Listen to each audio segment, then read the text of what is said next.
1968. Por segunda ocasión desde el inicio de las diarias entrevistas, el anciano expolítico me recibió postrado en su cama y no recostado en el sillón, señal evidente de que la gravedad de su enfermedad iba en aumento. No obstante, su ánimo no estaba decaído y de inmediato retomo el hilo de la conversación en donde lo dejara la mañana anterior.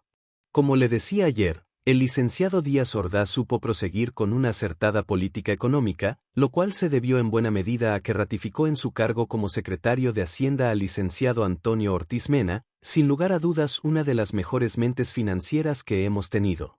En cambio cometió a mi juicio un gran error al no mantener dentro de su gabinete a don Jaime Torres Bodet y al ingeniero Javier Barros Sierra, impidiendo así la continuidad de los programas que en materia de educación y de obras públicas ellos habían implementado con tanto éxito.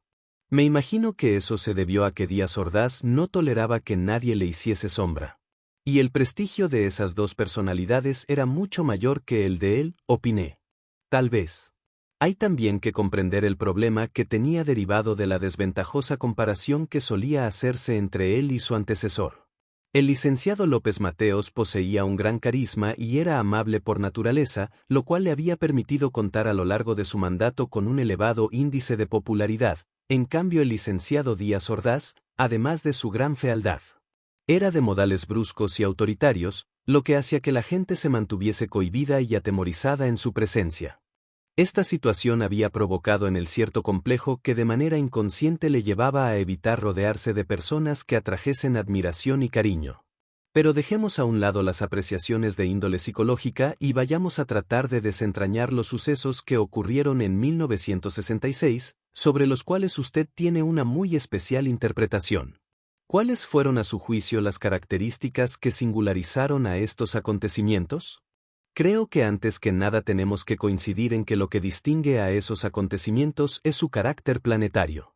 Por vez primera en la historia de la humanidad se dio el caso de que una gran parte de la población mundial, sin distinciones de raza, nacionalidades, religiones e ideologías políticas, participase al mismo tiempo en gigantescos movimientos de protesta en contra de todas las injusticias habidas y por haber. La segunda, e igualmente singular característica, consistió en que esos movimientos no estaban sustentados en ninguna de las ideologías prevalecientes y que por consiguiente no se canalizaron a través de los partidos, religiones e instituciones existentes. La tercera característica, también del todo original y sorprendente, fue que esos movimientos de protesta no pretendieron nunca derribar a las autoridades establecidas y conquistar el poder, sino tan solo señalar, en forma estruendosa pero sin recurrir nunca a la violencia, las enormes falsedades con que las autoridades de toda índole pretenden justificar su existencia y las incalificables injusticias que cometen para preservar sus intereses. Lo cómico del asunto fue que, en su absoluta incapacidad de poder explicar las verdaderas causas de lo que estaba aconteciendo, los gobiernos de las naciones sacudidas por este telúrico movimiento lo atribuyeron a complots causados por sus respectivos enemigos. Y así en las naciones comunistas se consideró que era Estados Unidos, a través de la CIA, el que estaba organizando esos movimientos, con la finalidad de derrocar a los regímenes socialistas e implantar el capitalismo. A su vez, en los países capitalistas sus gobiernos afirmaban que eran Moscú y Pekín, por medio de los partidos comunistas locales, los que estaban detrás de los movimientos de protesta, con la intención de adueñarse del poder para establecer regímenes comunistas. Al parecer hubo tan solo un estadista en el mundo que se dio cuenta de lo que estaba pasando, el general Charles de Gaulle, presidente de Francia, el cual, tras de recibir primero a los dirigentes de las organizaciones empresariales y luego a los líderes de los sindicatos pertenecientes a los partidos socialista y comunista, comentó al sacerdote que era su asesor espiritual: todos me están pidiendo que utilice al ejército para reprimir esta ola de protestas que ha paralizado a la nación. Los empresarios creen que los que la dirigen son los comunistas y estos están seguros de que es la CIA. Lo que esta bola de tontos no se da cuenta es que se trata de un movimiento que abarca a buena parte de la humanidad, y que ni la CIA ni Moscú tienen el poder para hacer algo semejante. Solo una fuerza de carácter espiritual es capaz de hacerlo y al espíritu no se le puede detener con balas. Si el espíritu inició esto será el espíritu quien lo detenga. ¿Y usted cómo se enteró de esa opinión del general de Gaulle?, preguntó el anciano. Porque esa opinión se la dio a su asesor espiritual fuera de confesión y por tanto éste pudo comentarla con personas de su confianza, una de ellas un sacerdote francés que vino a México años después y fue quien me la dio a conocer. Y según usted esa fuerza espiritual que movió al mundo en 1968 fue Regina, afirmó el anciano. Así es. Fue ella la que activó la pirámide de la luna en Teotihuacán, nulificando la influencia lunar que nos mantiene sumidos en una especie de sueño que nos impide captar la realidad, empezando por nuestra verdadera forma de ser. Al despertar y percatarse de las falacias en que se sustentan gran parte de las instituciones, especialmente las políticas, la gente comenzó a protestar en contra de toda clase de injusticias. Fue también Regina la que ofició los 3 rituales mágicos que se realizaron en México durante el transcurso del movimiento de 1968. El primero ocurrió el 27 de agosto y consistió en el toque de la campana de la Catedral Metropolitana que elaboraron los alquimistas novohispanos, y que al resonar en las rejas de tumbaga que hicieron los alquimistas de China y que se encuentran en el interior de la catedral, dio inicio al proceso del despertar de la conciencia del Popocatépetl y de la Iztaccíhuatl. El segundo fue la Marcha del Silencio, que se efectuó el 13 de septiembre y en la cual participaron varios cientos de miles de personas a las que apoyaron varios millones que en todo el país se mantuvieron guardando el más absoluto silencio. Y el tercero fue el ritual de sacrificio que tuvo lugar en Tlatelolco el 2 de octubre, en donde Regina y 400 personas más, sin duda alguna los seres más espirituales con que contaba México en esa época, dieron su vida para que concluyese venturosamente el proceso de reactivar la conciencia de los 2 volcanes y de dar con ello inicio a una nueva era. Tras expresar lo anterior guardé silencio esperando que el anciano objetase mis observaciones, pero éste no dijo nada, por lo que retomé el uso de la palabra. Ese es mi punto de vista, resultado de lo que me tocó vivir como testigo del movimiento del 68. Pero me interesaría saber cuál fue el criterio de ustedes, los integrantes del Círculo Negro, sobre estos acontecimientos. Al igual que a todos los gobiernos del mundo, el movimiento nos desconcertó, pues no lográbamos encontrar una explicación lógica de sus causas y determinar quiénes lo estaban propiciando. Para México el asunto presentaba una complicación adicional, ya que estaban por iniciarse las Olimpiadas y no podíamos permitir que éstas se realizasen en medio de manifestaciones y disturbios callejeros.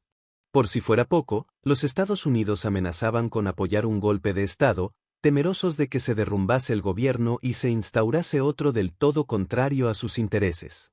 Cuando el licenciado Díaz Ordaz obtuvo información de que Regina había estado en China, en un centro de capacitación de fanáticas maoístas, concluyó que eran ella y su grupo quienes estaban promoviendo los desórdenes con el propósito de instaurar un régimen comunista. Fue por eso que tomó la determinación de acabar con ella y con sus seguidores. Máxime cuando supo que estos consideraban que ella era la legítima reina de México. ¿Y ustedes? Insistí. Los del Círculo Negro. ¿Estuvieron de acuerdo con semejante aberración? ¿No se les ocurrió investigar primero antes de realizar un genocidio? El anciano se revolvió inquieto en su lecho y con voz pausada respondió. Tengo que confesar que estuvimos de acuerdo en que se efectuase la represión. Consideramos que estaba en peligro la preservación de nuestro sistema político. Tanto el monarca como todos aquellos que ejercíamos el poder, de alguna forma presentimos que nos estábamos enfrentando a un reclamo que cuestionaba nuestra legítima autoridad. Habíamos logrado instaurar una monarquía de facto y de repente surgía una supuesta auténtica reina. No había lugar para 2 monarcas y uno tenía que ser eliminado. La matanza de Tlatelolco constituyó el máximo acto de poderío de entre todos los realizados durante los regímenes emanados del PRI y el licenciado Díaz Ordaz alcanzó entonces, más que cualquier otro de sus antecesores y sucesores, la indudable categoría de monarca absoluto. La matanza se efectuó en la capital del país, a la vista de incontables testigos, incluyendo periodistas nacionales y extranjeros. No obstante, y con la única excepción de Octavio Paz, que renunció, como protesta, a su cargo de embajador en la India, ningún funcionario se atrevió a manifestar el menor reproche al monarca. No hubo ni un solo senador, diputado, juez o magistrado que expresase la más leve crítica, como tampoco la hubo de ninguno de los representantes de la iniciativa privada.